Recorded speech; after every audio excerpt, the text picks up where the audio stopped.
Otepää on tuntud oma kauni kuppelmaastiku, Pühajärve ja teiste järvede poolest. Otepää võib uhkust tunda väärika ajaloo üle. Juba 6. sajandil rajati esimene asula. Kirjalikes allikais mainiti linnust juba 1116. aastal. Ägedaid võitlusi peeti ristirüütlitega 13. sajandil ning 14. sajandist pärineb üks vanimaid säilinuid käsitulirelvi, Otepää püss. Talurahvast hakati harima 1686. aastast. Siin oli 19. sajandil 8 aastat kirikuõpetajana ametis ärkamisaja üks juht Jakob Hurt. Oluline oli Eesti üliõpilaste seltsi sinimustvalge lipu õnnistamine Otepää kiriklas 4. juunil 1884. Otepääl osati haridust väärtustada. Siin loodi juba 1907. aastal esimene eestikeelne maagümnaasium. 1944. aastal ühendati keskkooli algkool ning nimetati pikaks ajaks Otepää keskkooliks. Kutsusin teid siia, sest meil on vaja arutada olulise teema üle. Matemaatikaõpetaja tuli välja mõttega tähistada seekord Eesti Vabariigi aastapäeva ka meie koolis aktusega ning tuua saali sinimustvalge. Meist keegi võiks lipu sisse tuua, aga mida teie arvate? Ammu oleks aeg. Kõikides teistes koolides on juba ammu. Aga meil ei ole. Kas mitte Otepääl kunagi sinimustvalget isegi sisse ei õnnistatud? Sellest on mitmel pool kirjutatud, aga meie ei taha ikka oma koolis sinimustvalget lehvitada. Meile võib sellest pärast pahandusi tulla, kui direktor tagasi jõuab välja. Ma ei usu. Lugesin Rahva Häälest, et Rahvarind eestvedamisel heisatakse sel aastal isegi Pika Hermanni torni sinimustvalge vabariigi aastapäevaks. Et eelmisel päeval lastakse NSV punalipp alla ka. Ja enam seda tagasi ka ei panna. Kodus oli ka jutt, aga vanemad ei pea sellist asja õigeks, et okupeeritud territooriumil hakatakse näitama, nagu oleks Eesti iseseisev, aga mina arvan, et seda vaja. Ja kui juba Tallinnas seda tahakse, siis peame meie ka seda tegema. Igal juhul. Ma ei saa üldse aru, mis tagurlasi me siin koolis mängime. Ei ole enam endised ajad.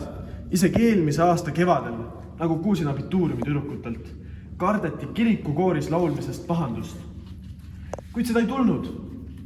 Igal pool olid ju alates Tartu muinsuskaitsepäevades sinimustvalged värvid käigus. Nüüd on varsti aasta möödas. Avalikustamine toimub. Rahvarinn on Otepäälgi olemas. Muinsuskaitse seltsil on ka oma rakuke. Mida me enam kardame? Mina võiksin vabalt lippu kanda. Kahju, et praegu pole neid ilusid musti tekleid enam alles, mis nagu olen kuulnud, enne sõda Otepää gümnaasiumi õpilastel olid. Palju uhkem oleks vaja.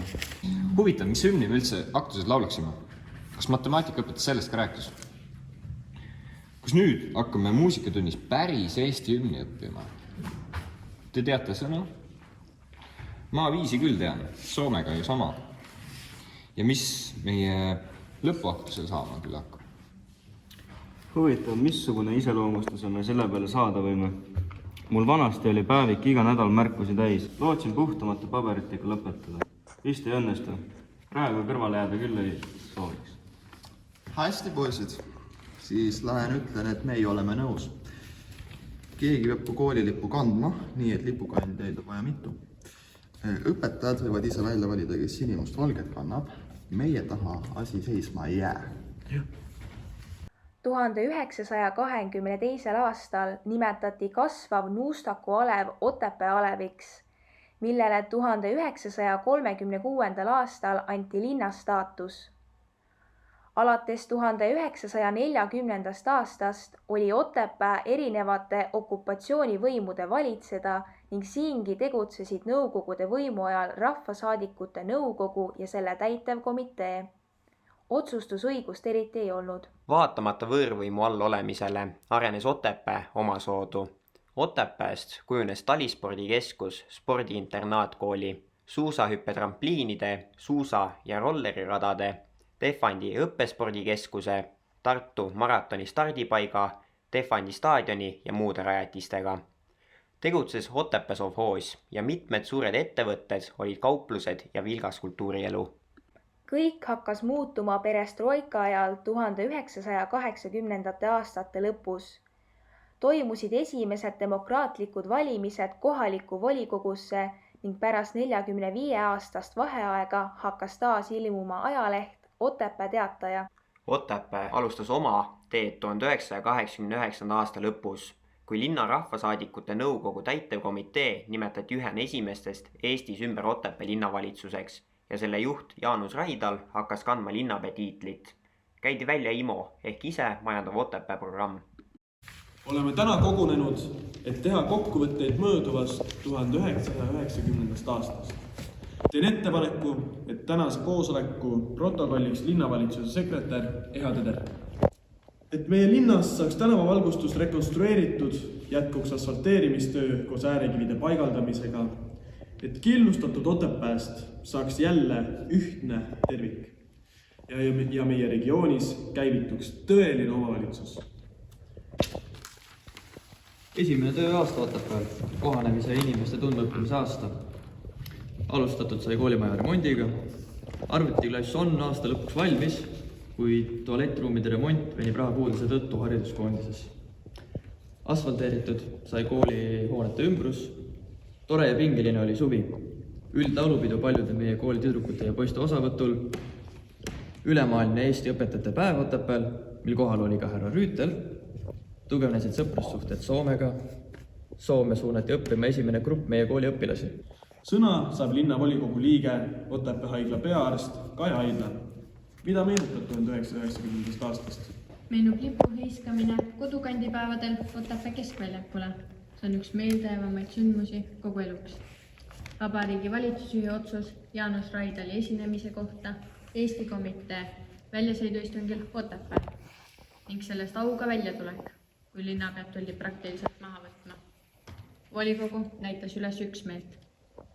Otepää omavalitsusele administratiivhoone tagasisaamise taotlus. Mida toob lõppevast aastast välja linnavalitsuse liige, rahandusosakonna juhataja Laine Linnamägi? Kõige hindamisväärsemaks pean asfalteerimist Otepää linnas. Sündmustest on kõige meeldejäävam reis Rootsi, Ekero kommuuni.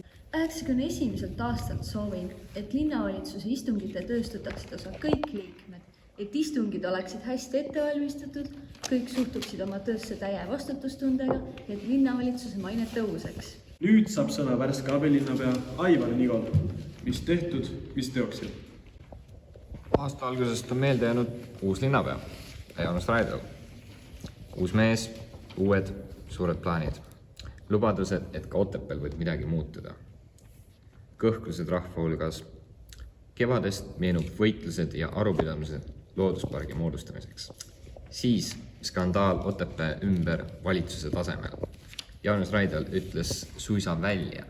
Otepää ei allu vabariigi seadustele. Kuidas võtab aasta kokku linnavolinik, Otepää autoremonditehase peaenergeetik Ants Sander? Volikogu otsustest hindan märkimisväärsemaks esitab soodsust teatada Tartu eeskujul kutsealuste kutsumine Nõukogude Liidu relvajõududesse ning oma alternatiivteenistuse loomist. Uuel aastal loodan, et luuakse juba Eesti Vabariigi kaitsevägi. Teiseks, õigeid otsusi aselinnapea kandidaatide valimisel ja kinnitamisel. Kolmandaks, otsust iga volikogu liikme ülesandes juhtida ühte komisjoni. Selle sajandi 90. aasta oli minu jaoks sündmuste rohkem põnevaid. Hinnata võiks paljudki, eelkõige linnamajandusettevõtte karu asutamist. Pangatöö on olnud pingeline ja lõpuks saame nii kaugele, et võiks algaval aastal rääkida juba Otepää oma pangast. Aasta tagasi valisime omale linnapea. Aasta möödus saame tõdeda, et on ka kael, millele toetuda. Mõtlen linnavalitsuse rahandustöötajaid Anne Linnamäge ja Aita Maranikku. Otepää omavalitsuse esimesest tööaastast hindan märkimisväärsemaks otsust ettevõtlusest Otepää linnas. Aitasin kaasa Palupere teeklubi ehitamisele, see oli konkreetne tegu. Põhimõtteliselt otsustati Otepää linnalt võõrandatud hoonete tagastamine linnale. Kinnitati volikogu tööreglement. Otsustati 20. juunil ehitada sinimust valge rahvuslipp südalinnas. Nimetada Võiduväljak lipuväljakuks. ja peatada kutsealuste noormeeste värbamine Nõukogude Liidu armee teenistusse. Minu konkreetne tegu? Suutsin asju ajada nii, et Vabadussõja mälestussamba kivisse said raiutud veel 19 mehe nimed. Tänan kõiki linnavolinikke ja linnavalitsuse liikmeid. Esimestena Eestis hakkasime end nii nimetama ja ma arvan, et see oli ainuõige otsus. Rahvas ootab meilt tegutsemisjulgust. Seda oleme sel aastal näidanud ka. Loodan, et meie soovid täituvad ning järgmisel aastal taastatakse Eesti Vabariik. Sellega on aga tänane istung lõppenud. Eesti iseseisvuse taastamine õnnestus 1991. aastal ellu viia, nagu mitu linnavolinikku istungil soovisid.